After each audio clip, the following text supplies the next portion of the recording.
Hai, hello, selamat pagi, salam sejahtera semua. Tonton teman-teman, kita kenal Khairi Jamaluddin. Kita tahu Khairi Jamaluddin seorang yang sangat berpotensi untuk menjadi ketua seorang pemimpin. Sudah pasti sebelum PRU15 kita mendengar banyak berita tentang Khairi Jamaluddin. Hari ini ada satu berita yang pasti mengejutkan Khairi Jamaluddin dan sudah pasti kepada penyokong-penyokong Khairi Jamaluddin. Mesti Anda tak sangka berita ini diterbitkan dan ada berita seumpama. Ada berita begini yang mengaitkan Khairi Jamaluddin ini disaman. Mesti ramai yang tertanya-tanya, kenapa KJ disaman? Dan apa yang membuatkan KJ ini boleh disaman? Sedangkan beliau ini, kita dapat melihat beliau seorang yang baik, beliau seorang yang tidak mungkinlah akan disaman. Tapi hari ini beliau disaman. Melalui berita hari ini daripada Agenda Daily, Khairi Jamaluddin, Dr. Noor Hisham disaman. Kenapa mereka disaman? Berita sepenuhnya dipetik daripada Agenda Daily. Khairi Jamaluddin, Dr. Noor Hisham disaman isu vaksin COVID-19. Sekumpulan penerima vaksin memfailkan saman terhadap kerajaan dan Kementerian Kesihatan Malaysia KKM, khususnya menteri yang bertanggung jawab ke atas program vaksinasi negara, Khairi Jamaluddin Abu Bakar, selepas mendakwa menjadi mangsa kepada kesan sampingan akibat vaksin COVID-19. Memetik laporan Sinar Harian, seramai 44 orang mangsa itu yang diwakili firma Guaman Shahrin Shatir Kamal & Co turut memfailkan saman terhadap pengarah kesihatan Tan Sri Dr. Noor Hisham Abdullah dan 3 pengeluar vaksin COVID-19 Pfizer, AstraZeneca dan Pharma Niaga. Peguam Muhammad Shahrin Shatir berkata, sekumpulan tersebut mendakwa Kementerian Kesehatan Malaysia KKM memberi satu deklarasi tidak sah dan merupakan suatu persetujuan yang dipaksa oleh pihak defendant untuk mengelakkan mereka diambil tindakan daripada kesan sampingan teruk akibat suntikan vaksin tersebut. Beliau turut memberitahu anak guamnya menuntut defendant bertanggung jawab atas kesan suntikan COVID-19 terhadap plaintiff yang telah memberikan kesan sampingan teruk yang mengakibatkan kerugian. Anak guam kami menuntut ganti rugi am dan ganti rugi khas yang perlu dibayar defendant kepada plaintiff akibat daripada kesan sampingan teruk suntikan COVID-19 yang telah menyebabkan kematian, kehilangan upaya kekal, dan komplikasi-komplikasi lain yang mengakibatkan kerugian dan kehilangan nyawa yang ditanggung plaintiff, katanya. Beliau juga berkata, ketiadaan bukti vaksin yang pernah diuji secara secara klinikal sebelum digunakan terhadap pengguna juga menjadi antara asas tuntutan saman tersebut. Plaintiff juga menuntut sebuah injunksi interim untuk menghalang defendant daripada memberikan secara meluas vaksin COVID-19 kepada rakyat Malaysia yang lain sehingga kajian klinikal dilakukan dan laporan lengkap disediakan. Jadi berita hari ini mungkin mengejutkan kepada semua penyokong Khairi Jamaluddin. Bahkan bukan Khairi Jamaluddin saja, bekas Menteri Kesehatan kita juga yaitu Dr. Noor Hisham, melalui sumber berita ini daripada Agenda Daily, Khairi Jamaluddin Noor Hisham disaman isu vaksin COVID-19.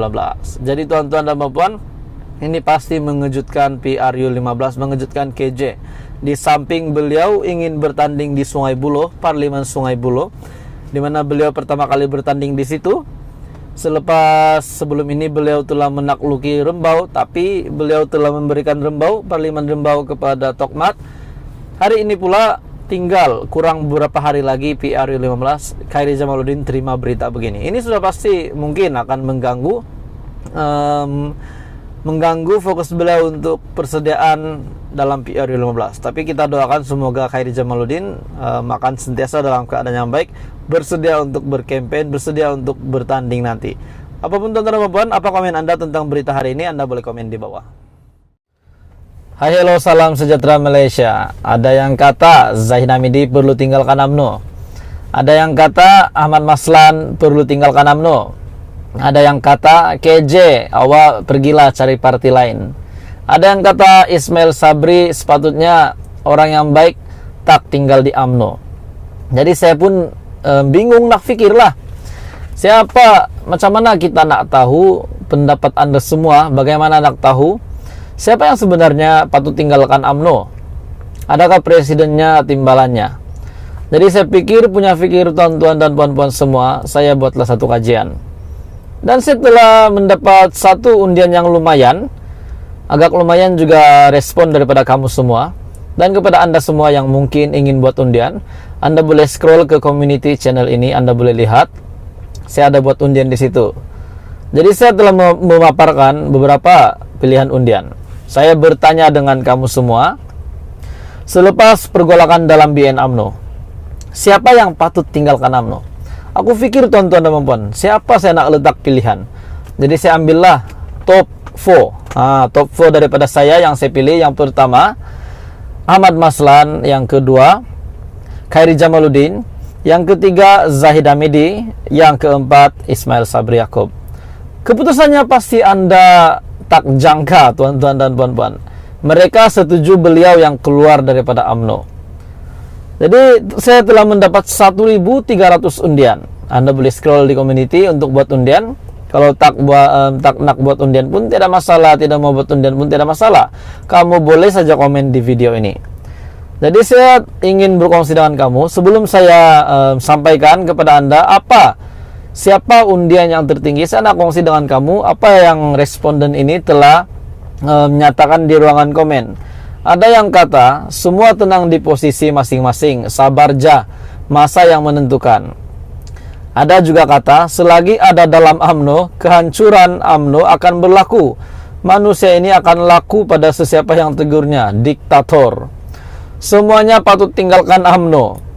Biar pemimpin muda dan tiada masalah ataupun isu yang pimpin parti. Mungkin dia kata khas untuk KJ kot. Anak-anak pemimpin kaki rasuah juga patut diharamkan. Nomor 3 tak boleh. Biar nomor 2 masih muda untuk bangunkan semula mungkin dalam kelompok yang lain. UMNO baru 2.0. UMNO tutup tak ada lagi dia kata begitulah pula. Rakyat tak kisah, yang penting KWSP bersasar itu yang pencarum mahukan. Mereka masih lagi ada fight tentang KWSP. Semoga diluluskan lah. UMNO, PN, PAS, pejuang, hancing. Ada pula komen begini tuan-tuan dan puan. Semuanya tak boleh pakai. Zahid dengan Maslan tak boleh. Tak mau teka atau pilih sesiapa pun, kerana sepatutnya pihak SPRM menyiasat semua keuangan yang masuk ke akaun pemimpin UMNO dulu. Semua tak boleh. KJ oke, boleh buat kerja. Jadi bebas bro katanya. Simbol kambing. Demi kelangsungan parti keramat, buang semua yang ada kes mahkamah. Ini pasti menggemparkan Zahid. Kerana ramai lagi yang berwibawa, tanggung jawab yang bersih dalam parti. Tolong tinggalkan UMNO Zahid. KJ harus tinggalkan UMNO. Ada yang kata begitu. Ini komen terakhir yang berkata, maaf saya secara pribadi, semuanya itu tak boleh dipakai. Walaupun mereka bijak, semua sebab PN Bersatu, Pejuang, Warisan, Gerakan Tanah Air, semua parti ini telah merosakkan ekonomi negara dan kaki rasuah termasuklah UMNO. Tambahan pula disertai PAS yang mempermainkan hukum-hukum demi jawatan dalam politik. Bukan saya cakap tetapi komen daripada rakyat nih, daripada netizen, daripada responden. Jadi melalui undian yang saya buat ini, saya telah mendapat 1.300 undian. 1.300 undian dan undian yang tertinggi Anda pasti terkejut. Ramai yang setuju. Undian ketiga ini yang patut tinggalkan UMNO, yaitu saya paparkan sini gambar Zahid Hamidi, yaitu sebanyak 58% undian.